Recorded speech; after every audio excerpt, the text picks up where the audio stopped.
Assalamualaikum warahmatullahi wabarakatuh. Kembali lagi Ananda semua dengan Ibu. Hari ini kita akan kembali melanjutkan pembelajaran matematika di kompetensi dasar 3.6 tentang KPK dan FPB. Nah, kalau minggu lalu kita belajar bagaimana mencari kelipatan persekutuan terkecil atau KPK, minggu ini kita akan belajar tentang FPB, yaitu faktor persekutuan terbesar. Sudah siap? Sebelum belajar, jangan lupa kita baca basmalah dulu ya. Bismillahirrohmanirrohim. Oke, baik Anda semua. Di sini Ibu sudah tuliskan dua contoh ke dalam mencari FPB dari dua bilangan. Yang pertama ada FPB dari 8 dan 12. Dan yang kedua kita akan mencari FPB dari 12 dan 18. Baik, nah di sini Ibu sudah uraikan masing-masing faktor dari tiap-tiap bilangannya ya.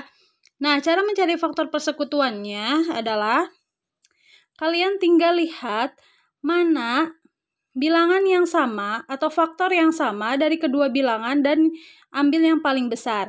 Pertama kita lingkari dulu ya, yang samanya itu yang mana aja. Nih, dari yang soal yang pertama, dari 8 dan 12, ternyata faktor yang samanya itu ada bilangan 1, 2, dan 4. Nah, sesuai judulnya, FPB itu adalah faktor persekutuan terbesar. Berarti dari faktor-faktor yang sama ini, dari 3 faktor yang sama ini, kita cari mana yang paling besar. Apakah 1, 2, atau 4? Ternyata, dari ketiga faktor ini yang paling besar itu adalah bilangan 4. Sehingga kita langsung tuliskan FPB dari 8 dan 12 adalah 4. Nah, sekarang coba lihat ke contoh nomor 2. Ada bilangan 12 dan 18. Di sini Ibu sudah tuliskan lagi faktor-faktornya. Ada 1, dari faktor dari 12 dulu. Yang pertama ada 1, 2, 3, 4, 6, dan 12. Dan dari bilangan 18, ada faktor 1, 2, 3, 6, 9, dan 18. Seperti contoh yang pertama, kita cari dulu atau garis bawahi dulu mana faktor yang sama. Ternyata di sini ada 1, 2, 3, dan 6 ya. Nah, di sini ada 4 faktor yang sama. Nah, untuk menentukan FPB-nya berapa dari 12 dan 18, kita lihat dari faktor-faktor yang kita garis bawahi ini, mana yang paling besar? Ternyata yang paling besar adalah 6. Sehingga FPB dari 12 dan 18 adalah 6. Oke, sampai sini sudah paham? Selanjutnya Ibu akan menjelaskan bagaimana mencari FPB dengan menggunakan faktorisasi prima.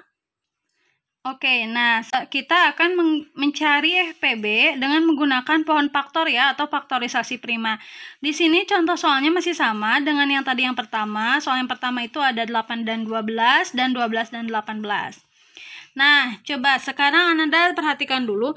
Jadi cara dalam mencari FPB menggunakan faktorisasi prima itu sama seperti mencari KPK. Kita memfaktorkan dulu setiap bilangannya. Kita gunakan pohon faktor dulu. Kemudian kita tuliskan faktorisasi primanya. Sebentar. Nah, kita tuliskan faktorisasi primanya dari tiap bilangannya. Di sini faktorisasi prima dari 8 itu adalah 2 kali 2 kali 2 atau sama dengan 2 pangkat 3. Nah, dari bilangan 12, faktorisasi primanya adalah 2 kali 2 dikali 3 atau 2 pangkat 2 dikali 3. Nah, dalam menentukan FPB-nya, ini yang harus diperhatikan. Kalau misalkan kemarin KPK itu kan memasukkan atau mengkalikan semua faktorisasi prima yang ada. Kalau di FPB itu tidak anak-anak, tapi kita cari mana bilangan yang ada di kedua bilangan itu.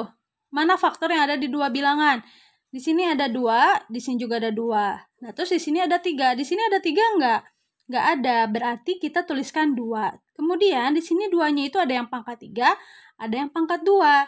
Nah, kalau kemarin KPK itu kita memasukkan pangkat yang paling besar. Kalau di FPB itu kebalikannya, kita masukkan pangkat yang paling kecil. Sehingga FPB dari 8 dan 12 adalah 2 pangkat 2 atau sama dengan 4. Nah, jawabannya sama seperti yang atas ini ya.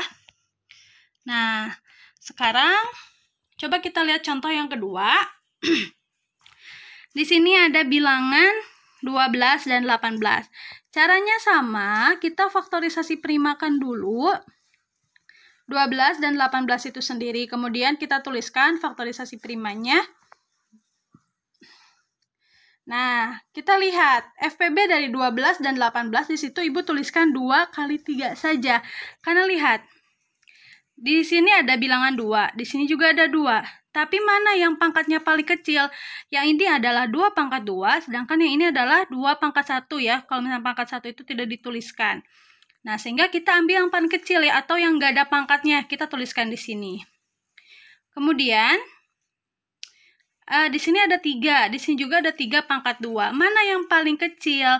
Sama seperti angka 2 yang tadi, kita ambil yang nggak ada pangkatnya ya, berarti di sini 3. Selanjutnya kita tinggal kalikan saja, 2 kali 3 sama dengan 6. Nah, sampai sini sudah paham? Kalau ada yang belum paham, boleh di-review lagi videonya atau boleh hubungi guru kalian masing-masing ya. Pembelajaran hari ini cukup sampai di sini. Untuk menutup pembelajaran, kita ucapkan hamdalah. Alhamdulillahirabbil alamin. Wassalamualaikum warahmatullahi wabarakatuh.